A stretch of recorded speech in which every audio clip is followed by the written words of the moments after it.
Joining us, as he does each Tuesday, is the great Ben Burgis, fresh off of a great appearance with Richard Wolff on Economic Update. Check out his, and I should have mentioned on this show, I was on that show a couple weeks ago too, but in general, you should be subscribing to Economic Update on iTunes and YouTube and watching all of Richard Wolff's indispensable work.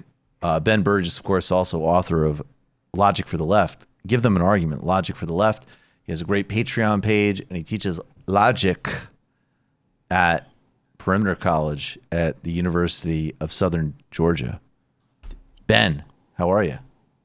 I'm good. Is that all you have to say? Yeah, well, Ben is waiting for his song. Right. I want to go to Mark. I'm just like, when's the song going to happen? We need the song. Restrain me. Debunk all of it. Logical analysis. You're going to show us how to argue that. Go. This is based on data from a bunch of different countries. There's abundant evidence that at this point that's bullshit. Breaking down these right-wing arguments and looking at how they're supposed to fit together. Okay, break it down. Break it down. Ben? They should sell that. Absolutely. We have a brilliant audience of extremely talented people doing a lot of great things. They're almost so talented it almost doesn't need to be said. Ben, what do we have on the debunk this week with Professor Kaye in studio? Yeah, well, what we have is an article that someone at the New York Times saw fit to headline the strongest argument against Medicare for all. And, when I hear that phrase, I get excited because, I teach people how to analyze arguments for a living. I wrote a book about arguments. Like, all right, man, the strongest argument against Medicare for all. Let's have it. They should have called it the Steelman argument against Medicare for all. Well, Ben, I'm scared. I'm a huge supporter of Medicare for all. I think it's probably the most important thing that we could do in domestic politics. This is a critical moment. We're going to have real logic versus reason. Ooh. Ben, how did that article hold up? Turns out, I'm just going to spoil the ending here and say that it's actually not that great. So if this truly is the strongest argument against Medicare for all, we're actually in pretty good shape.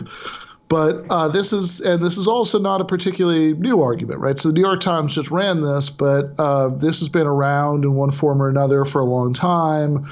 We have a clip from a couple of years ago of Bernie Sanders being interrogated about it by the corporate pig media. Okay, do you want to play that corporate pig media? This is Jake Tapper, total resting bitch face, trying to take it to Bernie Sanders. By the way, this is a couple years ago. Bernie Sanders looks way better today. Oh, yeah. All right, let's check this. Let's talk about single payer, because it was attempted in your home state of Vermont, and it didn't work because they couldn't get the funding because it would be too expensive, the Democratic governor said. And then recently it failed in California as well. Democrats, again, not able to come up with a way to pay for it. These are cobalt blue states, Vermont and California, where people wanted single payer, and there were problems because it would cost too much. How do you make it national if you can't even get it in Vermont or California? No. Let's be careful about this. All right. A single-payer healthcare system, in my view, and according to studies that I have seen, would save the average family significant sums of money. And what Republicans sometimes do is confuse the issue. And they say, well, you're going to pay more in taxes. What they forget to tell you is that if you are a family of four, now paying $15,000 or $20,000 a year in private health insurance, you're not going to be paying that at all. Okay, and Ben, and I'm assuming the rest, and the rest of the debunk, because he's confusing state pools with a national pool. Well, yeah, so that is one problem. The other two problems, look, basically what this guy, so Peter Sutterman is the author of the New York Times op-ed. He's the features editor at Reason, which I believe is what Harvey was making a reference to earlier.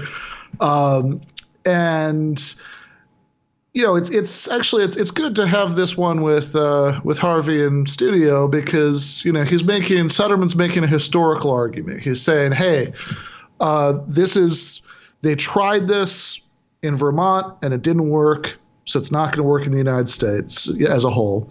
And there are a lot of problems with that, but two immediate problems that jump to mind are that, one, they did not try it in Vermont, and, B, what they A little problem there, huh? yeah, and B, what they didn't try in Vermont wasn't single payer. So other than that, it's an awesome argument, but for the fact that it's not true that they tried to do that, there was a single payer proposal in Vermont, and it's not true that they tried to implement it. So to jump to the second point first, what did they try to do in Vermont? Yeah, what they tried to do in Vermont was they tried to create something called Green Mountain Care, which would have been a state insurance option that would have been generally available. And so you think, okay, well, wait a second, that's single payer. Why not? What's wrong with that? Well, it's not single payer. And they tell is that if you actually look at, you could even click through from the New York Times op-ed to look at the little summary of what was passed by the legislature in Vermont, but then the governor never followed through on it. And what was passed there included as one of the provisions, because this was right after Obamacare went through, as required by the ACA, create an insurance exchange. Well, single payer means that there's only one single health insurance program. Right? That's what single payer means. This is a multi-payer system where one of the possible payers that you have an option of is a public program, which is a public option, which is what's advocated by, Joe Biden and, Kamala Harris. Buttigieg, I believe. Buttigieg. I'll tell you what, not only that, if that guy was president, not only would you not get a public option, he'd probably start defanging what was in the ACA. Yeah. Never trust anything that comes out of that guy's mouth. Right. Sociopath Pete, folks.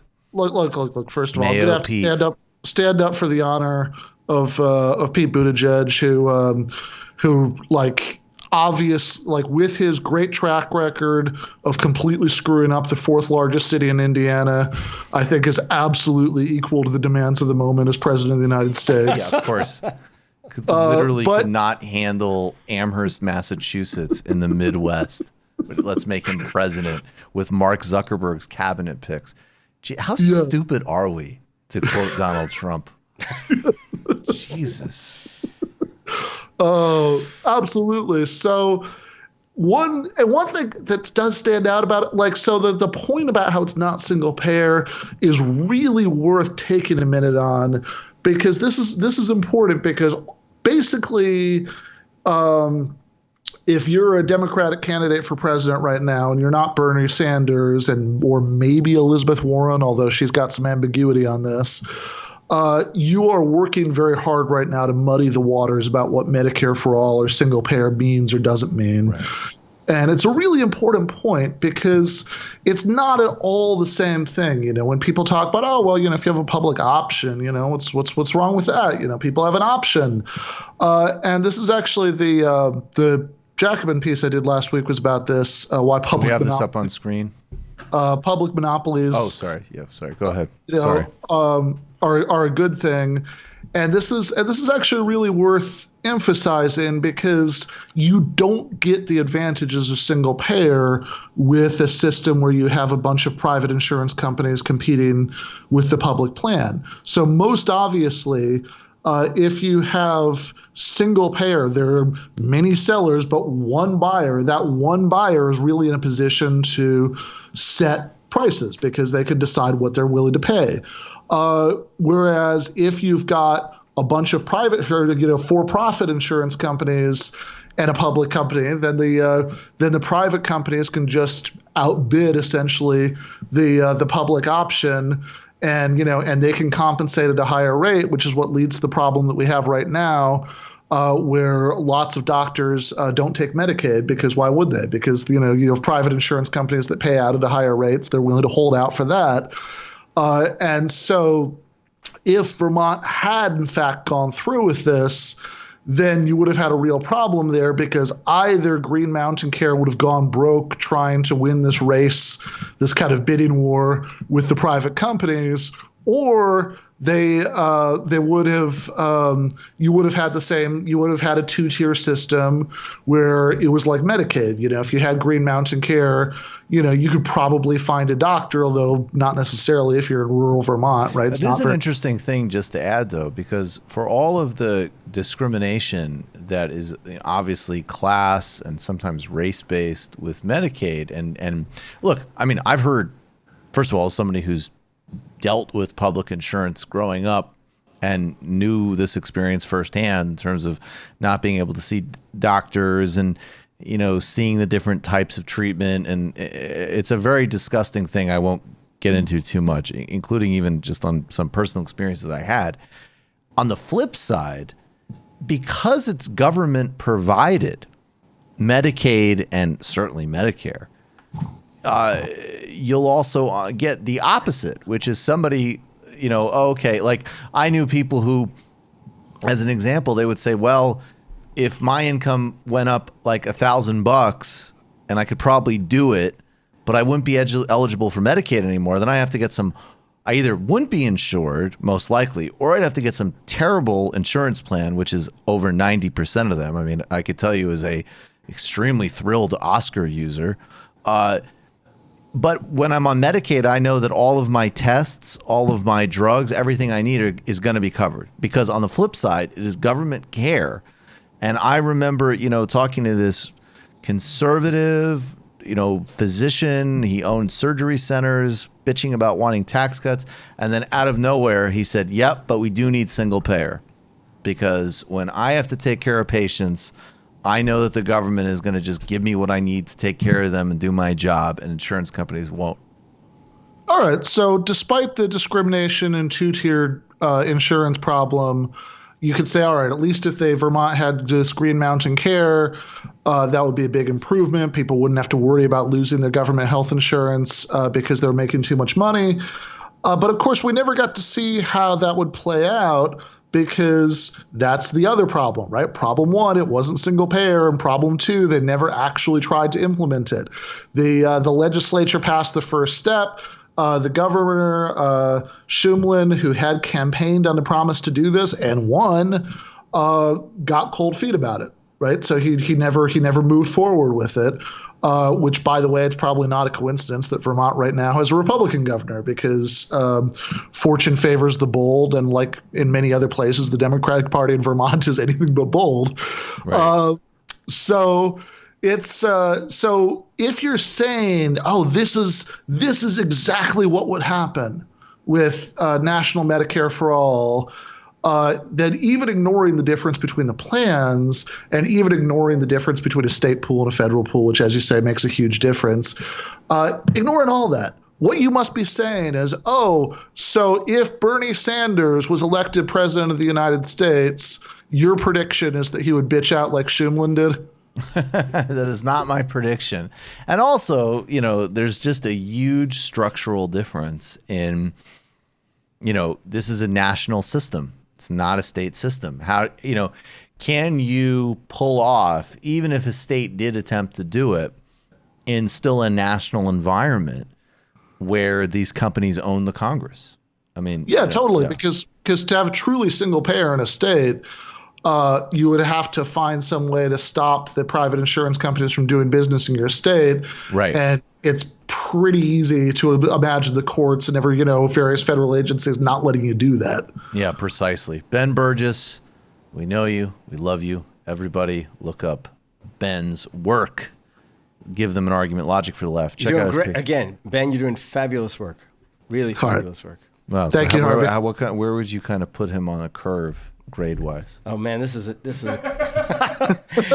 well, you didn't catch the first part of this, did you? He asked me what kind of grader I was in the main show, and I said that I was a really pushy, demanding professor, but I was actually a rather easy grader. So Ben, maybe like a minus on the curve? A minus, B plus. A minus, B plus. That's all. Okay. B plus Ben. They call him B plus Ben. They call him B plus Ben. No, as a matter of fact. He's running around talking about logic, but he's B plus Ben. As a matter, I mean, you have a battle to, we don't teach logic in the United States. We teach math. So you're doing a real public service. You know that? I'm not kidding.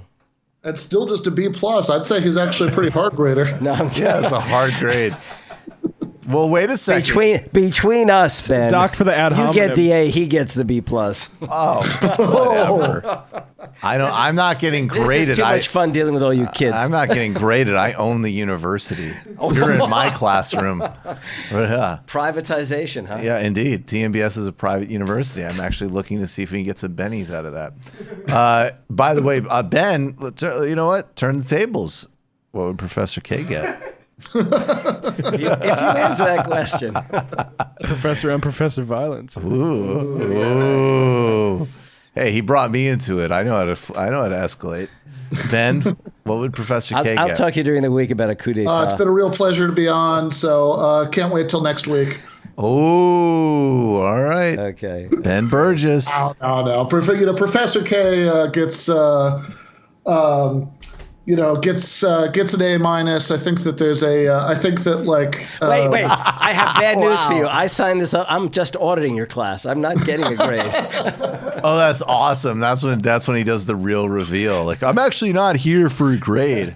I'm just learning and disrupting. Ben, thank you, brother. Thank you. Bye. All right, folks. Speaking of, this, please. You discovered him, right? Well, no, I mean, he was already under contract from Zero Books, but yes, I just. No, I meant.